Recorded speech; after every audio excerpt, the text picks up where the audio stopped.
The world has changed, and dating and how you get to date somebody has changed. Back in the day, we used to walk around with pen and paper in our pockets, and that's just so we could collect somebody's phone number if we ran into somebody that we liked. Hey, let me holler at you for a minute.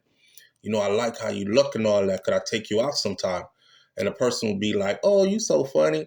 Anyways, here's my number. You got a pen? Take this down. And we will write the number down, right? And then you got to go call and you talk on the phone and all that other stuff. Today, you slide in a DM or you go to a dating website and you meet somebody virtually and you crack up a whole conversation. People be getting into full-blown sexual relationships. They done seen each other private parts inside out already busting nuts on screen without even ever meeting in person. And that's before they even start to actually physically touch each other.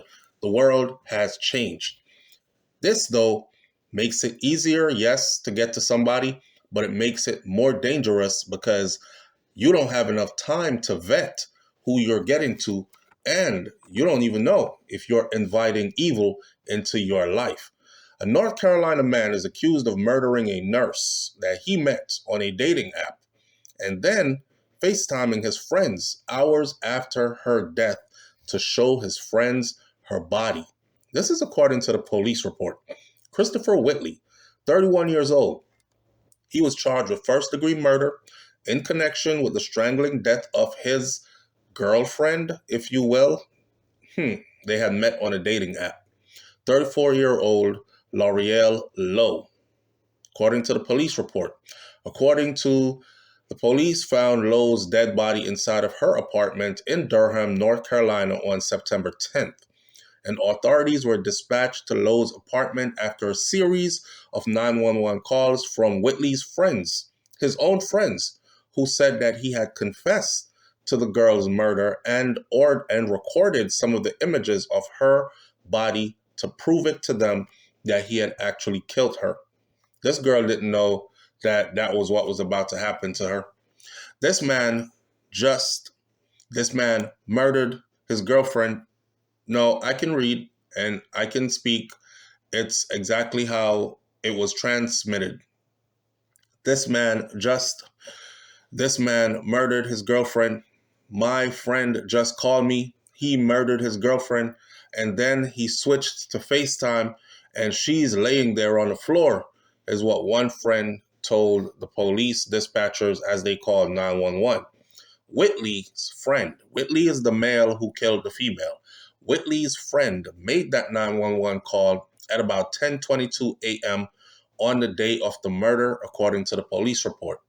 The caller said that she believed that Whitley was at Lowe's house and gave dispatchers his name and his number.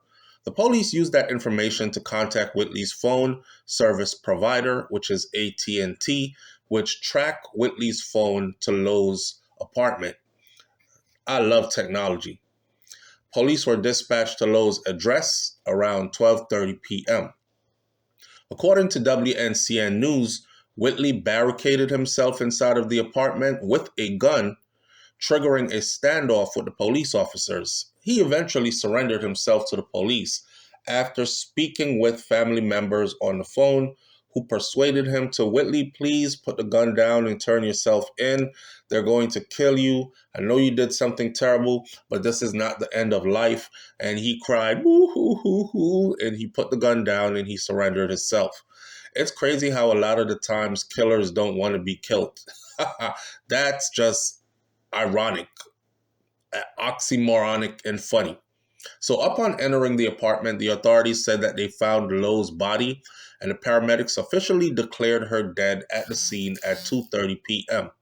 Investigators says that several hours had elapsed between the time of the murder and the time the first responders actually found her body.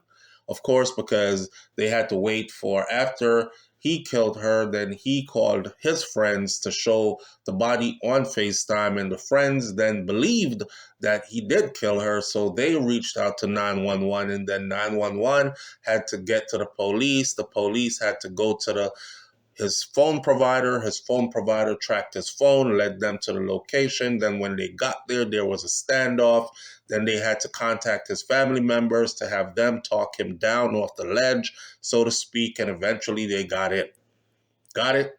Right. So a series of events took place leading up to his arrest, and by that time, of course, quite a bit of time had passed since the murder to the time they actually got to her body. Her death certificate said that she was strangled to death around 5:30 a.m. Whitley started calling his friends later that morning. So he strangled her around 5:30 a.m. and he started calling his friends around 10 a.m. in the morning.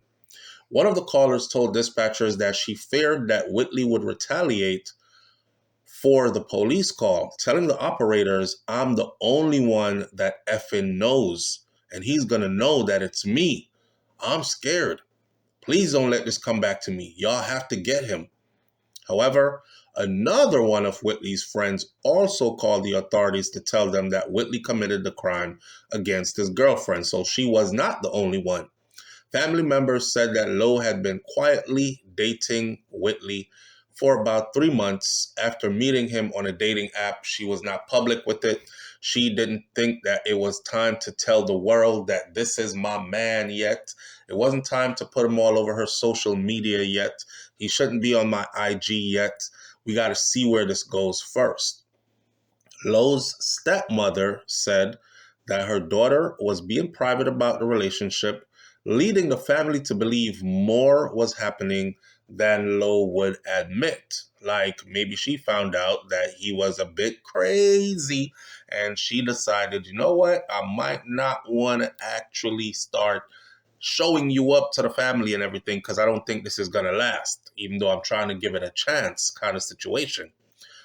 The stepmother said, "I think he may have been overpowering her based on what I've seen, so she may have been afraid to speak up if he was there," is what the stepmother said to the news. Now, after Lowe's death, other women took to social media to recount their abusive relationships with Whitley after meeting him on the same dating app or other dating apps. He was a guy that frequented dating apps and he would get these women and he would abuse every one of them. In 2019, he was convicted of assault, causing bodily injury to a family member. He was given a suspended sentence of a year in prison and 15 months of probation for that crime. She just picked the wrong guy. Unfortunately, she didn't know how to vet him properly, is what Lowe's stepmother said. What I'm upset about the most is that those dating apps, they need to do more background checks. I ain't mad at the dating apps. I'm mad at the people who use the damn dating apps. You are an adult. This is 2025 and beyond. You are a nurse. You went through extensive education process in order to get to your nursing degree. And you've been in your field working as a nurse. You should know a little something about human psychology and abnormal psychology. And you think that it was okay to just go pick up a stranger off of a dating app and not properly vet this individual, the least you should do is you should have paid $45.95 to a person who does background checks and run a total background check on the person who you just found off this dating app. But I know sometimes people get carried away because although the person is a little bit crazy, the sex is so good that you are just confused. See, this is one of the dangers of getting into the sexual activities before you actually really get to know a person. Because once you have married spirits through the sexual intercourse process, then it's really hard to overlook the red flags once the sex is like, I ain't talking about no regular sex. Like, I don't like that. It's okay. I'm not talking about that. I'm talking about the type that fireworks go off. I'm talking about the types that got your toes twisting and throwing up gang signs while you bust off into the atmosphere. That type right there will have you overlooking every red flag there is, thinking, that's just a one-time thing. Things will get better. Things will get better. And every time you get hit with that dope dick or every time you get hit with that super coochie, you go deeper and deeper into despair without even knowing it, because it's all good when the relationship first begins, but how it ends is the sad part. Like this one. Her stepmother is saying she just picked the wrong guy, and she is mad at the dating app because the dating apps, they're not doing enough background checks. Lo's mother told the news media that her daughter wanted to be a mom also. She wanted a family. She wanted to find a good guy. She wanted to settle down. She wanted to get married. She wanted to have kids. She has her career as a nurse. She was already on track, and she got derailed right here. And all of that was taken away from her. All of that promise were robbed of that part of her. She said, all the words you've heard 1,000 times, they're so true. Her father said, you're just numb. You don't know what to feel for a while. It's a unique kind of pain when a parent loses a child. Family members had actually started a GoFundMe to raise donations for her burial expenses, and they wrote that she had just started working her dream job when she was killed. She had just finished school. She had just got her certifications and all her degree and everything like that, and she had just got into the dream job that she had always wanted. She thought she was putting her life together. I'm going to have this dream career and this dream job at this particular institution. Then I'm going to find my knight in shining armor, and we're going to fall madly in love, and we're going to have children and raise a beautiful family. She thought she was on her way. She was a nurse whose calling was to save lives. She had just begun her dream job in nursing and anesthesiology at Duke University Hospital, a path that she worked tirelessly to achieve.